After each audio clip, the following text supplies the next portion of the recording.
Today on The Global African, we'll look at the recent peace agreement in Mali.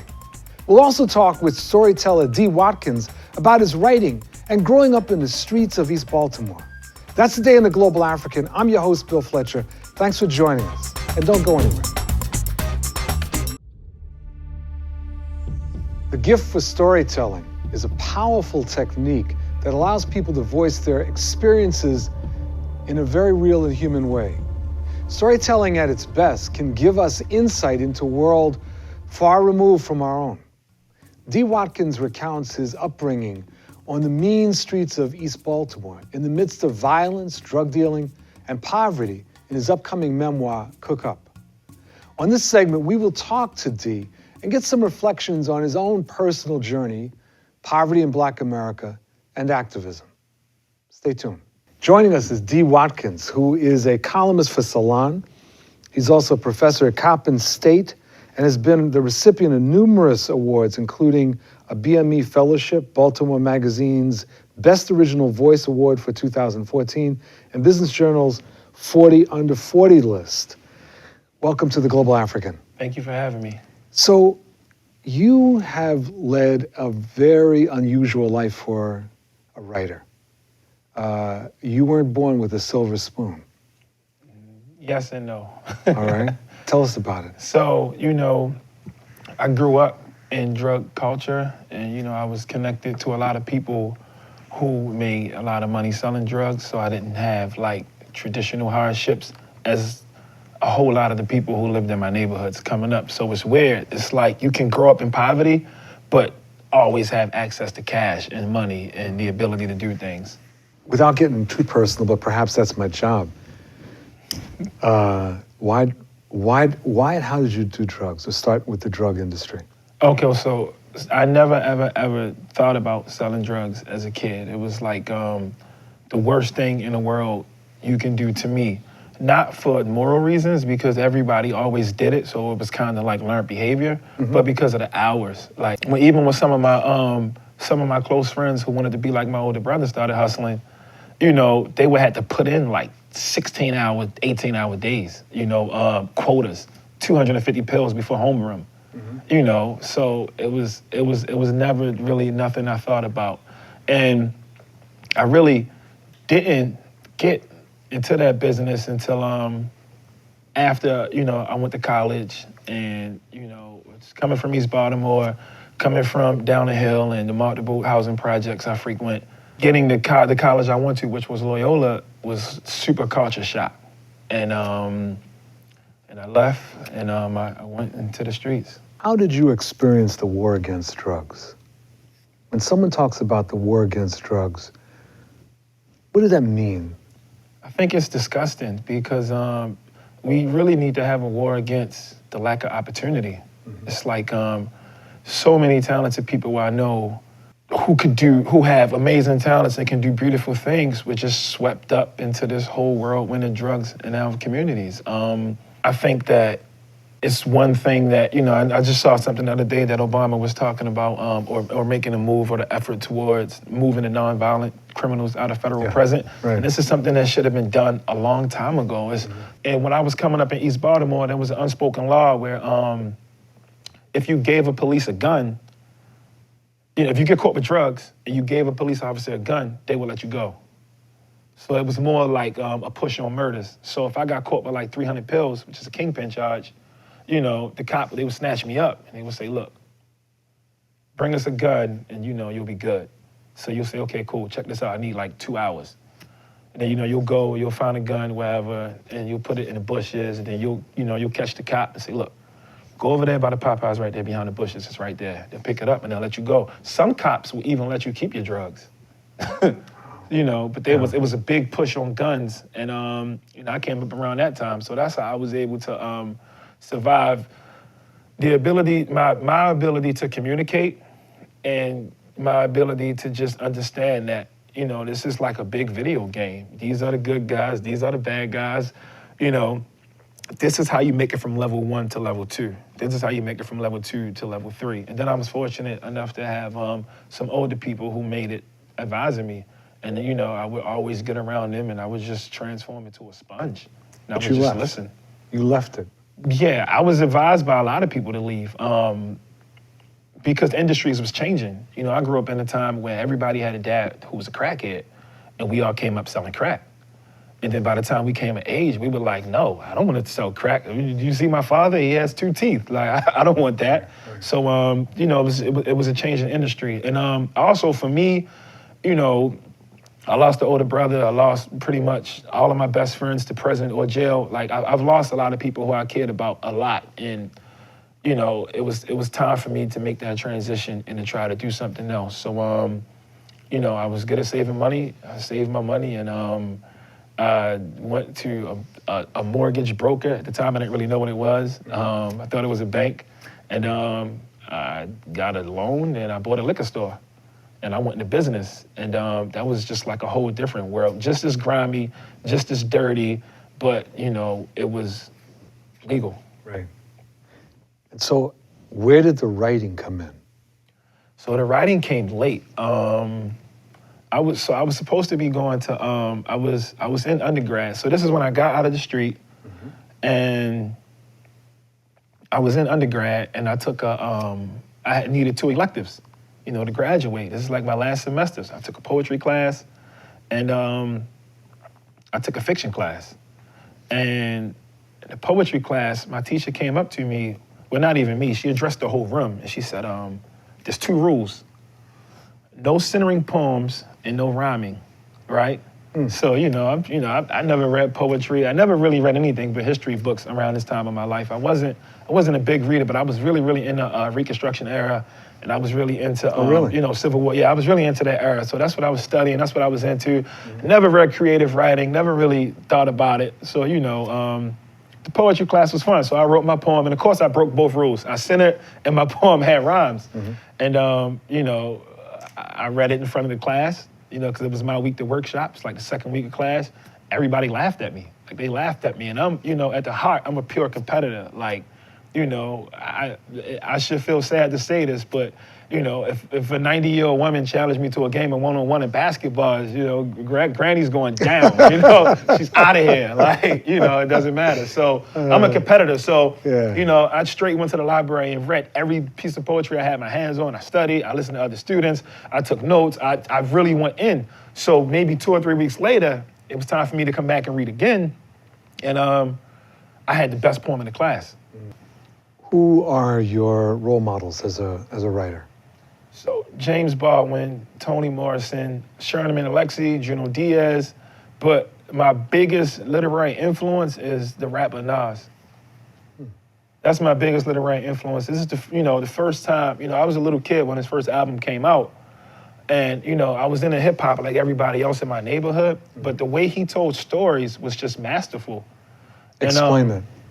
So New York State of Mind is a trip through Lafayette housing projects. He's talking about Queensbridge, where he's at in New York, but it's just like a building in the city where I live. And it was the first time I ever connected with a song like that.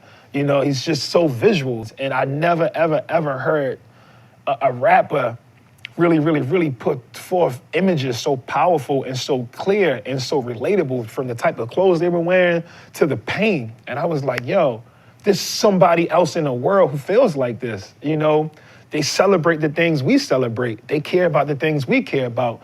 They have some of the same fears that we have. You know, as I dig deeper into my craft and I think about these early experiences, my biggest influences came from him, and then the people in my neighborhood, because the people in my neighborhood are the best storytellers ever. You know, as you know, we have a tradition of African griots, so it's in us. And like I was saying, that there's so many talented people who never really get a chance to, like, you know, I know that I'm not the best storyteller from my neighborhood. I'm just a person who, you know, who's writing these articles and these essays and getting them out there. But there's guys from my neighborhood that are like 2 million times better. You recently wrote something about the events in Charleston, the massacre. Yeah. And the issue of white privilege. Yeah. And I wondered if you could just talk a little bit about that piece, about why you wrote it, who you want to read that piece. So I want everyone to read the piece, because I want people who live in America, a lot of black people don't understand white privilege as much as a lot of white people don't.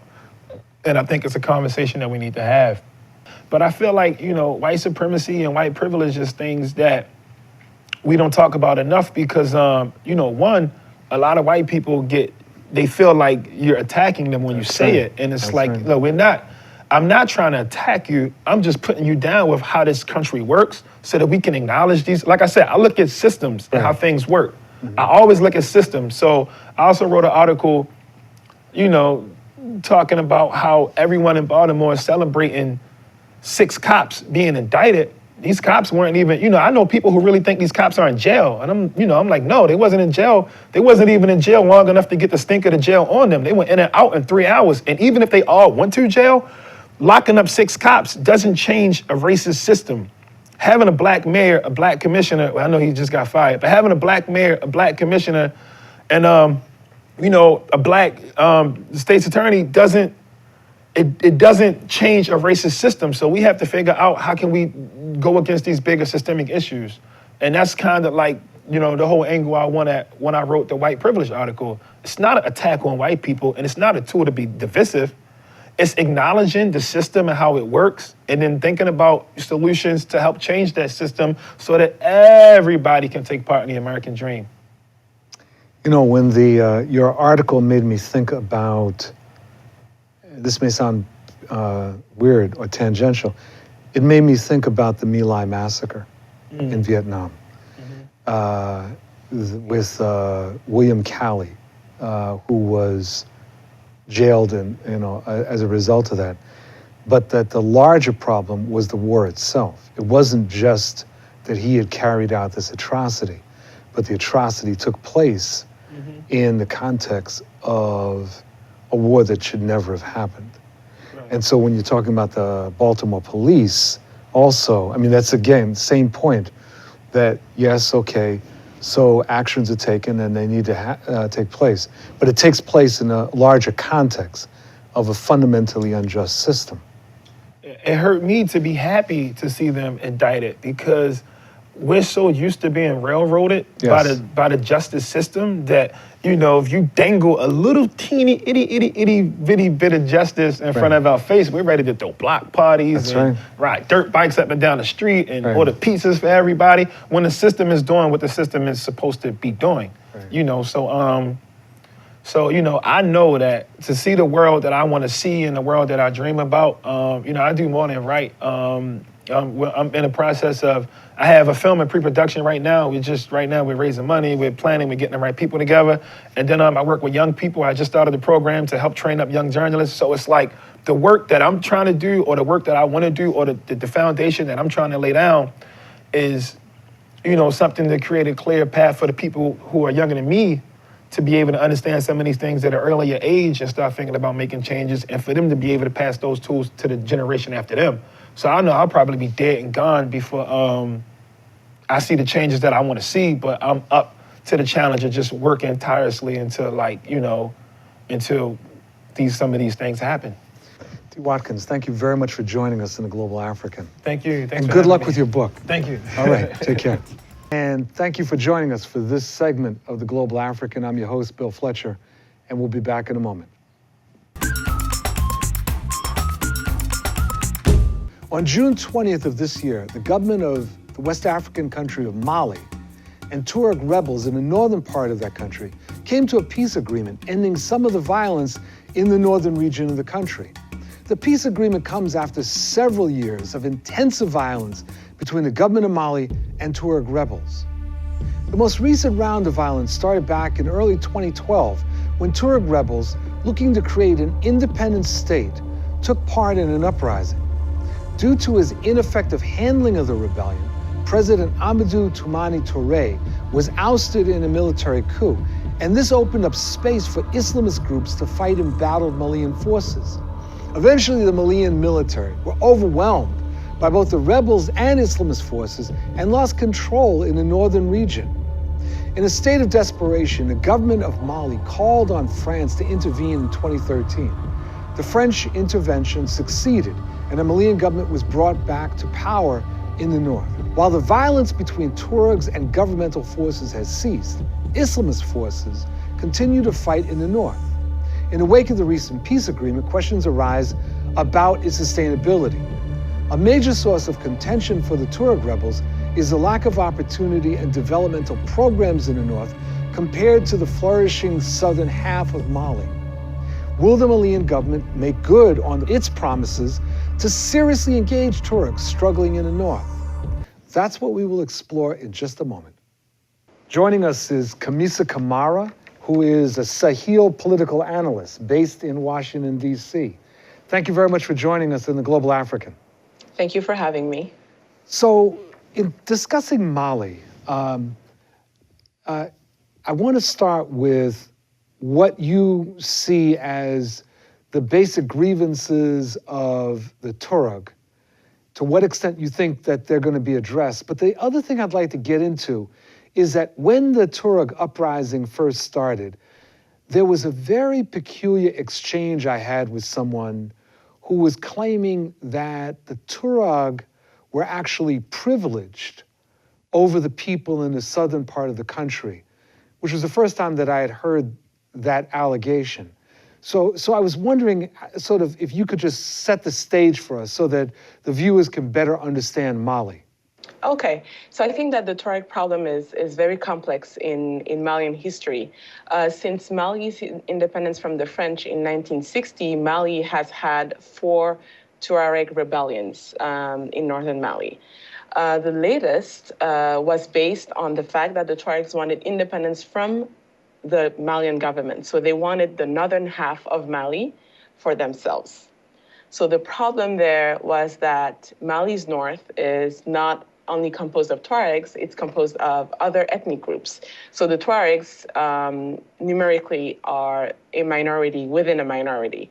So that's the basic problem why the Malian government could not give independence to the Tuareg in northern Mali. Now, the grievances of the Tuaregs, as you have seen in the newspapers, range from limited economic investment of the Malian government in northern Mali, not enough schools, not enough hospitals. So I think that this is what is commonly known as the Tuareg grievances. However, since before Mali's independence, the Tuaregs have asked for independence. And really, formally, what the difference with this rebellion in 2012 was that they officially and very openly asked for independence. They wanted to break off from the southern half of the country. And the Tuareg are not just in Mali, though. They're in several other countries in the Sahel. They are in northern Burkina. You can find them in southern Algeria. You can find them in Niger, in Libya, in Mauritania. So it's not only in Mali that you can find Tuaregs. Do they have similar such grievances in those countries? Well, they do have, I would say, requests of their governments, but really the Tuareg problem in Mali is different from the Tuareg problem in Niger, is different from the Tuareg problem in Mauritania. And the history that they've had with their central governments are totally different from one country to the other. I see. Now, when the uprising started, it was fairly quickly eclipsed by the activities of jihadists. How did that happen? So I don't know if you remember when Gaddafi disappeared in Libya in 2012, some of his fighters were from northern Mali and they were Tuaregs. So what happened is that after Gaddafi's demise, they had nowhere to go. So they ran back to Mali, heavily armed. President ATT, Amadou Toumani Touré, at the time welcomed them back home as, well, Malians who have been lost for a long time and who have returned to Mali. So he welcomed them as Malians. They went back to northern Mali to join their family. What the Malian government forgot to do was disarm them. So they were in a position to fight the Malian army because they had arms and they were heavily armed and they were more trained. than the Malian army itself. So when the Tuareg rebellion started in January 2012, the Malian army was quickly defeated because they just didn't have the same ammunition as the Tuareg fighters who came from Libya. They didn't have the same tactics. They were not as well trained. So this is how the Malian army was defeated. But a few months later, Islamists just came in and decided to sideline the Tuareg fighters who had regrouped under what was called the MNLA, which is the National Liberation Movement for Azawad. Azawad is really what they called Northern Mali. And so they did sideline the Tuaregs and took over and imposed Sharia law in Northern Mali. How were they able to do that? That's what I was perplexed by. I mean, it seemed like the Tuareg were fairly well organized. Obviously, they were very well armed. What was it about the jihadists that was able to give them an advantage? So these groups were very fluid. What this means is that you could have fighters from the MNLA joining some Islamist groups who were offering more money, for example. So it wasn't clear cut as to who belonged to what group. They shared ethnic commonalities. They were sharing cultural backgrounds.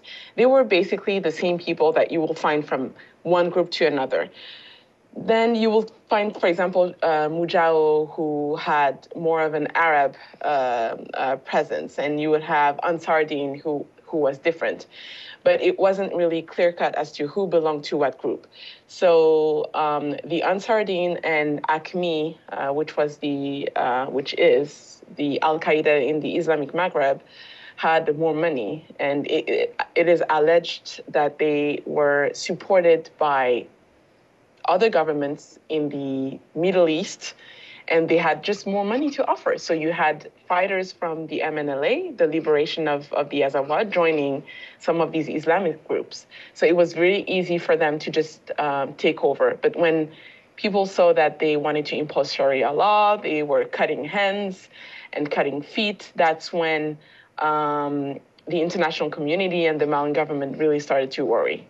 All right, so the agreement that was signed recently, what's the central thrust of the agreement, and are you optimistic?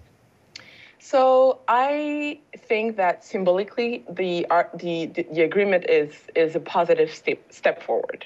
I think that the international community has invested a lot of time and a lot of money in making sure that elections happen peacefully in Mali, that Mali is on the right track, that reconciliation starts between the government in the south and the Tuaregs in the north. So I think that even if the agreement had nothing in it, I think that symbolically it was a good thing. Now, there are a few challenges that the government will have to, think hard about. And for example, I would say that the DDR efforts, the demobilization, demilitarization, and integration of former rebels will need to be taken very, very seriously. And I think that will probably guarantee the success of the agreement. You have to make sure that these rebels who have taken up arms against the government are disarmed and reintegrated within either the Malian army or the civil service, the same way Niger did it with its Tuareg rebels. Well, Kamisa Kamara, thank you very, very much. Very informative. We very much appreciate you joining us on The Global African. Thank you for having me. And thank you for joining us for this episode of The Global African. I'm your host, Bill Fletcher. And we'll see you next time. Take care.